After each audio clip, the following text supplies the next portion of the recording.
Or, c'est proprement avoir les yeux fermés sans tâcher jamais de les ouvrir, disait Descartes, que de vivre sans philosophie.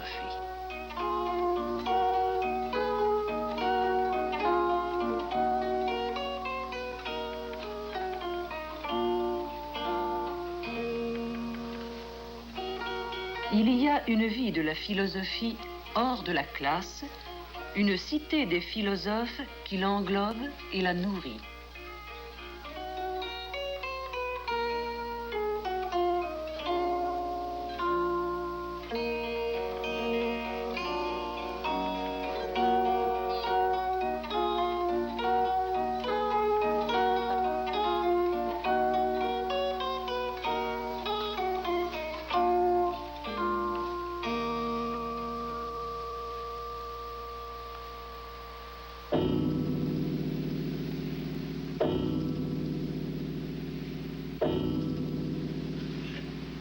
Qu'est-ce que la psychologie? En général, quand quelqu'un pose cette question, surtout à un psychologue, il pose en fait deux questions bien différentes. D'abord, il pose la question de quoi s'occupe la psychologie. Mais je ne pense pas que ce soit ça l'interrogation la plus importante et celle qui le préoccupe vraiment. J'ai l'impression que quand on pose la question qu'est-ce que la psychologie, on pose automatiquement cette autre plus fondamentale qui est est-ce que la psychologie est une science? C'est une banalité que ce que je viens de dire, mais je crois tout de même que c'est assez important. C'est assez important parce que il est de notoriété publique que le statut scientifique de la psychologie, d'abord n'est pas très bien établi, et ensuite n'est pas clair du tout. Et je crains cependant qu'en posant la question « est-ce que la psychologie est une science ?», on ne pose pas probablement la question la plus fondamentale, celle qui permettrait de résoudre, sinon toutes les autres, du moins l'essentiel des autres.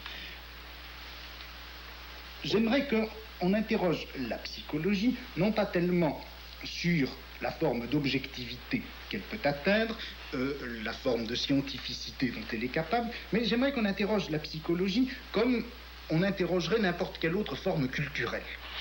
Qu'entendez-vous par une forme culturelle? Eh bien, par forme culturelle, j'entends, si vous voulez, la manière dont, dans une culture donnée, un savoir s'organise, s'institutionnalise, libère un langage qui lui est propre et, éventuellement, atteint une forme que l'on peut appeler scientifique ou que l'on peut appeler parascientifique. Alors, j'aimerais que l'on interroge la psychologie à cette racine.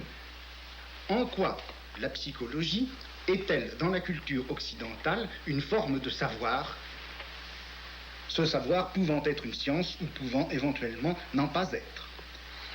De ce point de vue, quelle serait votre réponse? Eh bien, je crois que la psychologie appartient à une certaine forme culturelle qui s'est constituée dans le monde occidental, peut-être dans le courant du XIXe siècle. Et cette forme culturelle, tout en apparaissant à ce moment-là, ne date pas absolument, entièrement du XIXe siècle. Il est évident que la forme culturelle que la psychologie a instaurée s'inscrit à son tour dans l'histoire de bien d'autres formes culturelles. Je pense par exemple à ce qu'a pu être la confession pendant tous les siècles chrétiens. Je pense également à ce qu'a pu être la littérature ou le théâtre, à ce qu'ont pu être aussi ces institutions qu'ont été au cours du Moyen-Âge, au XVIe siècle encore, les cours d'amour, les salons, etc. Enfin, voyez-vous, c'est toute cette interrogation que l'homme a toujours portée sur lui-même. C'est cette interrogation qui a pris à un moment donné cette forme culturelle que l'on appelle la psychologie. Vous n'avez pas cité la philosophie. Est-ce que la philosophie n'est pas une forme culturelle ou bien n'y a-t-il aucun rapport entre la psychologie comme forme culturelle et la philosophie? Vous me posez en réalité différentes questions. Vous me demandez si la philosophie est ou non une forme culturelle et vous me demandez d'autre part si la philosophie et la psychologie, entendues toutes deux comme forme culturelle, ont un rapport. Et enfin, vous me demandez quel est le rapport qu'il peut y avoir entre ces deux formes culturelles. À la première question, Je crois qu'on peut répondre en disant que la philosophie, c'est probablement la forme culturelle la plus caractéristique et la plus générale du monde occidental. Depuis le début de la pensée grecque, eh bien, jusqu'à Heidegger, jusqu'à maintenant, la philosophie a été ce en quoi la culture occidentale s'est toujours et perpétuellement réfléchie.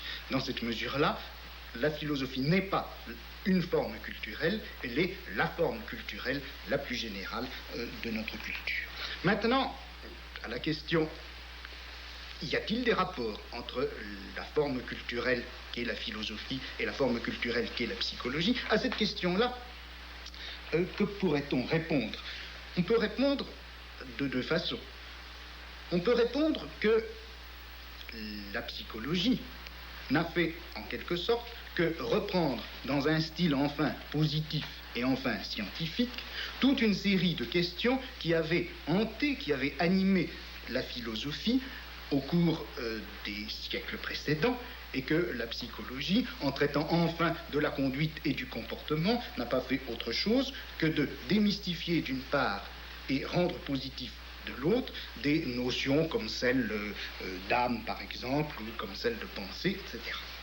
Dans cette mesure-là, la psychologie apparaîtrait comme purement et simplement la reprise scientifique de ce qui, jusqu'à présent, avait été aliéné et obscur à soi-même sous la forme de la philosophie. Et dans cette mesure-là, la psychologie apparaît très bien comme la forme culturelle dans laquelle l'homme occidental s'interroge lui-même. Et la psychologie, ça serait le rapport fondamental de l'homme à soi dans une culture comme la nôtre.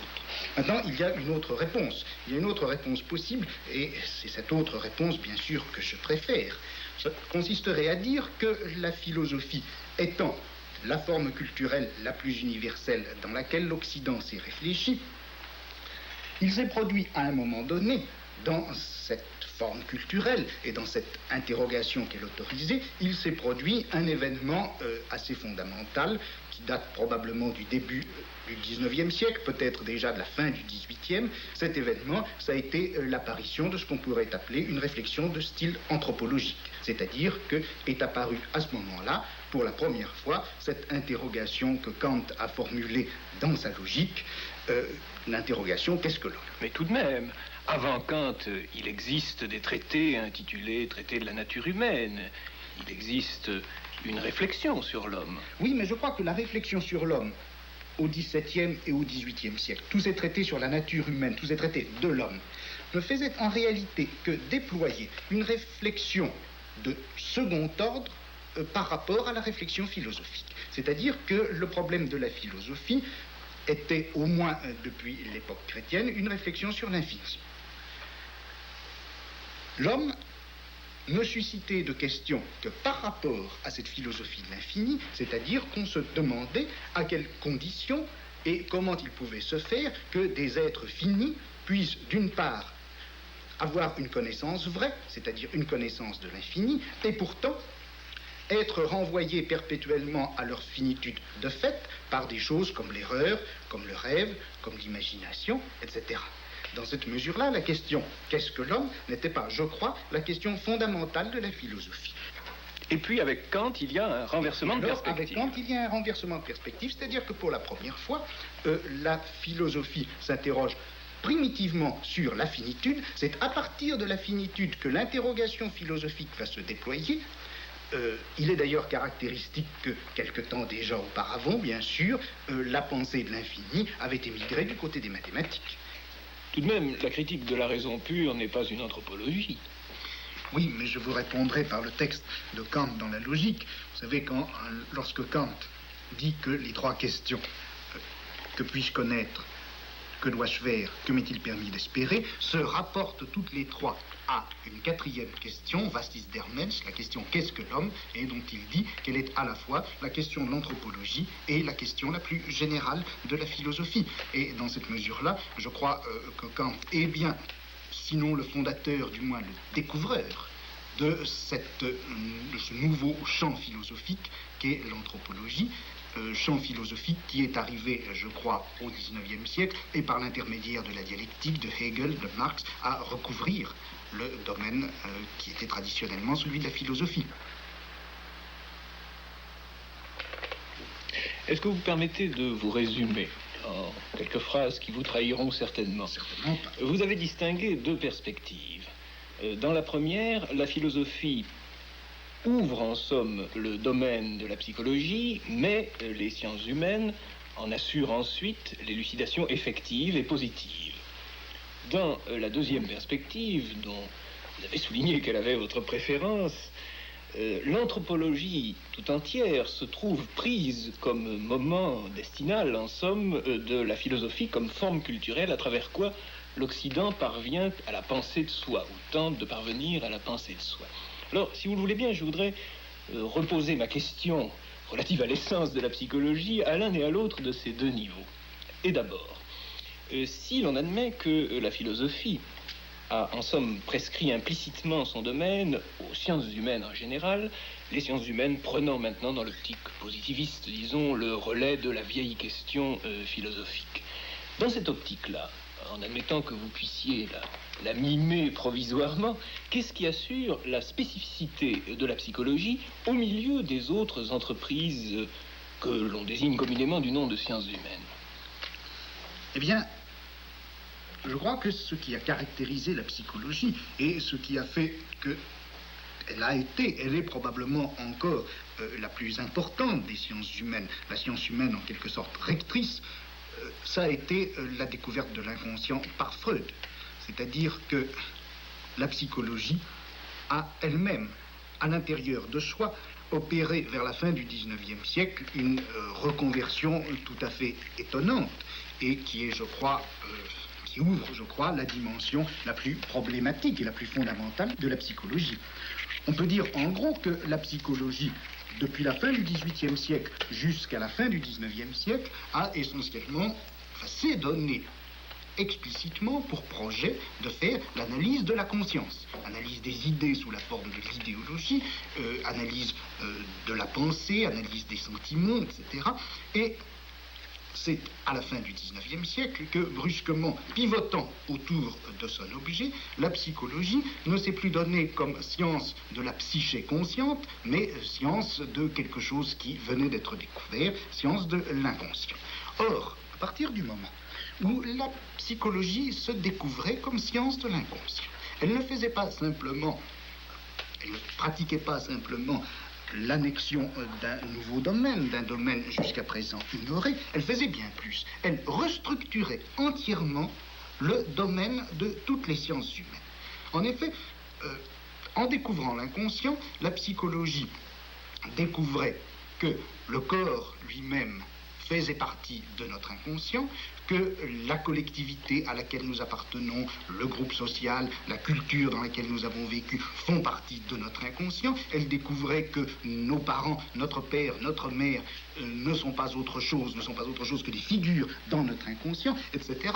Si bien que toutes les sciences qui avoisinaient la psychologie, comme la physiologie, comme la sociologie, se sont trouvées remodelées et reprises en compte par la psychologie elle-même, par la médiation de cette découverte de l'inconscient. De telle sorte que la psychologie est ainsi devenue, au niveau de ses fondements les plus secrets, elle est devenue probablement ce qui porte avec soi tout le destin des sciences humaines. Plaçons-nous maintenant dans l'autre perspective. Quelle place peut-on assigner à cette découverte freudienne de l'inconscient dans l'anthropologie conçue cette fois comme moment philosophique de la pensée de l'Occident? Eh bien, là, il s'est produit un certain nombre d'événements. Voyez-vous, je parle toujours d'événements, mais je suis farouchement partisan de l'histoire événementielle, au moins en philosophie.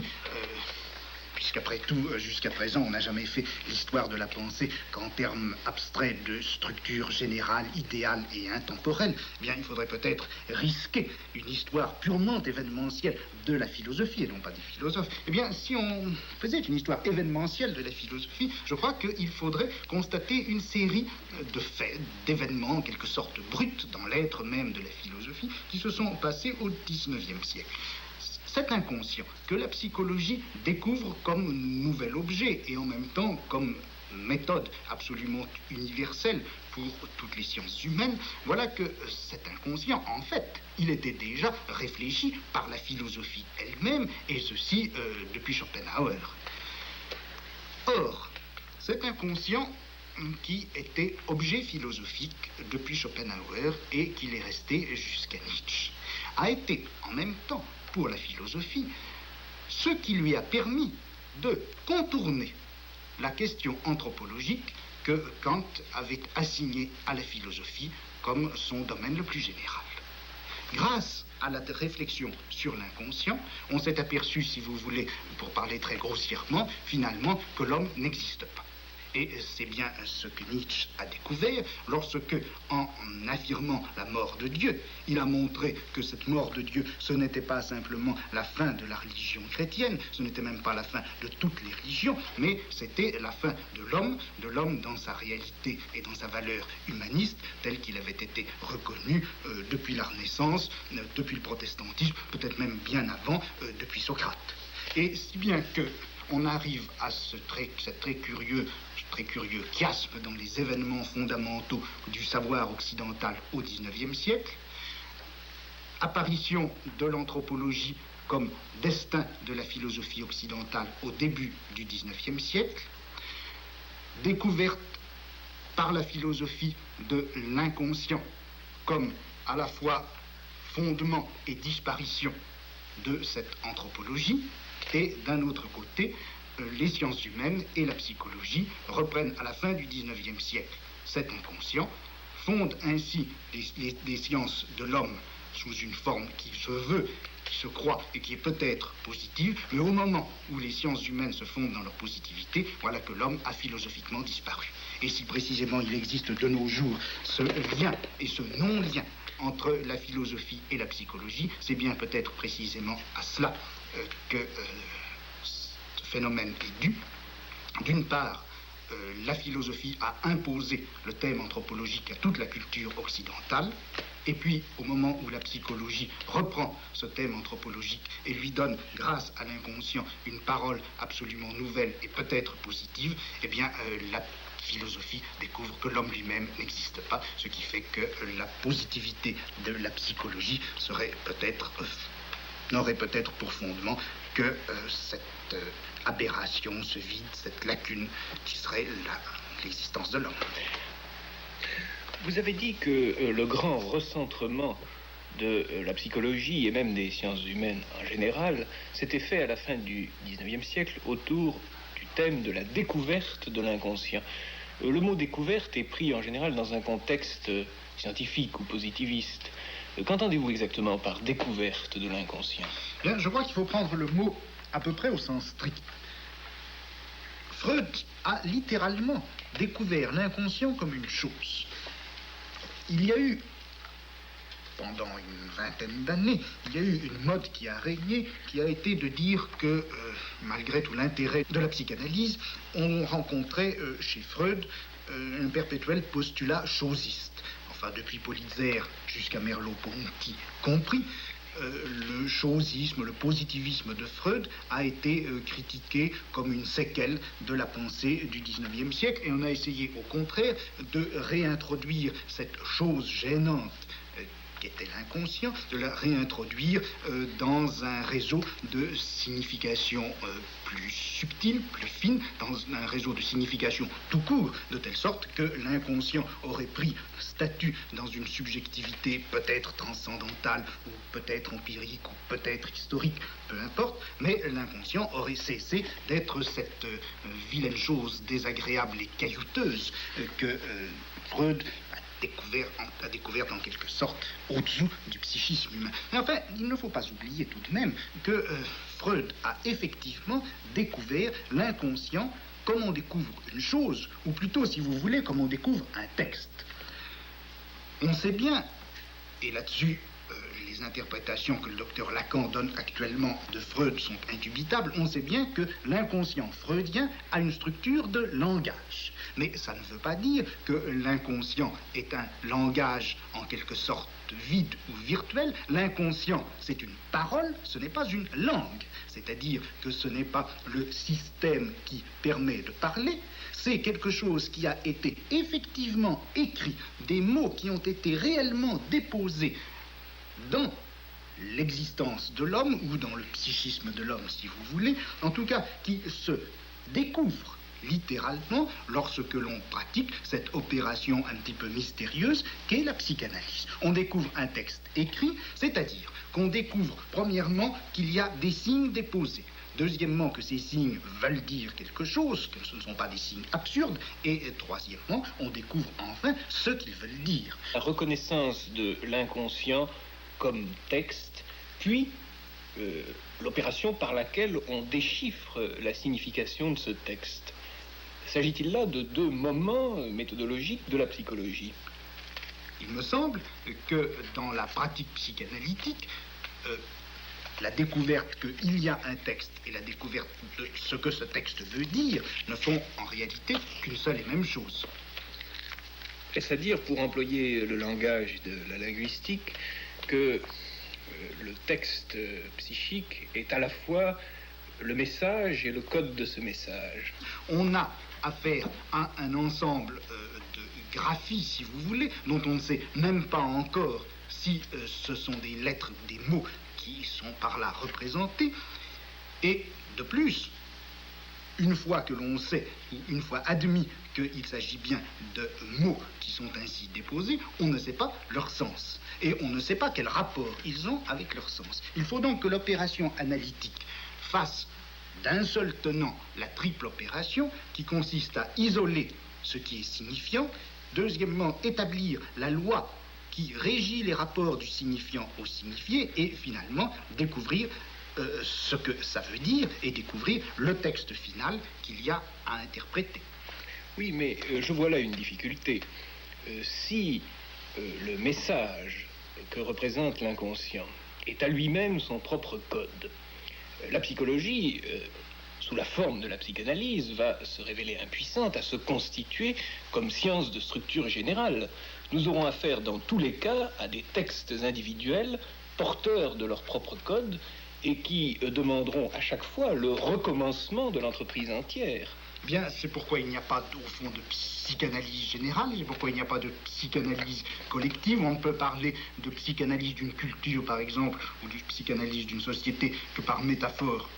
C'est-à-dire, puisque nous sommes dans le domaine des sciences, par erreur et par abus de langage, il n'y a de psychanalyse que de l'individu, et dans cet acte absolument fondateur, si vous voulez, fondateur de sens, qu'est le rapport analytique entre le médecin, entre le psychanalyste et son patient, il n'en reste pas moins que chacune de ces découvertes rigoureusement individuelles, qu'il y a un texte et de ce que ce texte veut dire, peut permettre évidemment d'établir certains isomorphismes ou certaines structures générales de langage que l'on va trouver chez un autre individu. Mais le fait que le message détienne en lui-même son propre code est une loi fondamentale de la psychanalyse et fait qu'il n'y a de psychanalyse qu'à l'intérieur de cette opération individuelle qui est la cure même de la psychanalyse. Je voudrais maintenant revenir avec quelque obstination à la question qu'est-ce que la psychologie, et peut-être aussi vous contraindre à parler de ce dont je vous soupçonne de ne pas vouloir parler. Vous définissez la psychologie comme science ou connaissance de l'inconscient. Mais enfin, quel statut accorder à toutes ces pratiques, à toutes ces activités qui existent? Psychologie animale, tests, psychophysiologie, psychologie factorielle. Bref, tout ce qu'on appelle, pour l'opposer à la psychanalyse, la psychologie théorique ou la psychologie de laboratoire. Eh bien, il me semble précisément que cette psychologie est la moins théorique qu'on puisse imaginer. Je veux dire ceci, c'est qu'il n'y a certainement pas entre la théorie et la pratique freudienne la distinction qu'on a voulu croire pendant un certain nombre d'années. la pratique freudienne et la théorie freudienne ne sont certainement qu'une seule et même chose. En revanche, la psychologie dite théorique me paraît terriblement pratique. Je veux dire ceci, c'est que les rapports de production ont changé entre le 19e et le 20e siècle. Les rapports de production ont changé, et puis, de plus, l'homme est apparu comme n'étant pas simplement un producteur, mais maintenant comme un consommateur. Et il me semble que, d'une part, dans cette apparition de la consommation comme fait économique essentiel, et puis dans le jeu qui s'est produit dans les rapports de production, c'est libérer un espace à l'intérieur duquel un certain nombre de pratiques sont devenues possibles. La psychologie des aptitudes, si vous voulez, et la psychologie des besoins me paraissent l'une et l'autre se loger très bien à l'intérieur de ces nouvelles pratiques économiques. Et je crois que toute la psychologie, à partir du moment où elle n'est pas psychologie de l'inconscient, c'est-à-dire à partir du moment où elle n'est pas psychanalyse, est forcément une psychologie de type économique. Eh bien, je terminerai par une question pédagogique. Si vous aviez à enseigner dans une de nos classes terminales ce qu'on appelle la psychologie, comment vous y prendriez-vous? Bien, je dois vous dire que je serais assez embarrassé. Parce que j'ai l'impression que j'aurais un rôle au moins double. Il faudrait d'une part que j'enseigne la psychologie et d'un autre côté que j'enseigne la philosophie. Il me semble que la seule manière de résoudre ce problème, ce n'est pas de nier le partage, mais au contraire de l'appuyer, de le marquer davantage encore. Et ce que j'aimerais faire, c'est faire mon cours de psychologie masqué comme le philosophe de Descartes, mais c'est en tant que psychologue, cette fois, que je serai masqué. Je tâcherai de changer mon visage autant que faire se peut, changer ma voix aussi, changer mes gestes, changer tout mon habitus. Et puis, pendant l'heure de psychologie, eh bien, j'enseignerai la psychologie de laboratoire, j'enseignerai les tests, j'enseignerai le labyrinthe, j'enseignerai le rat. Bien sûr, il faudrait aussi que je parle de psychanalyse. Ça serait, si vous voulez, la seconde variante de ce premier personnage. Je tâcherai de parler avec la plus grande prudence, mais la plus grande précision aussi, de ce que c'est que la psychanalyse, qui est si proche de ce qu'il y a de fondamental dans les sciences humaines et qui est pourtant si éloignée de la psychologie de laboratoire, probablement parce qu'elle n'est pas liée à la même structure de la praxis. Et puis alors, pendant l'heure suivante, je serai philosophe, c'est-à-dire que j'enlèverai mon masque, j'essaierai de reprendre ma voix, et c'est à ce moment-là, dans toute la mesure, au plus près de moi-même, que j'essaierai de parler de ce que c'est que la philosophie.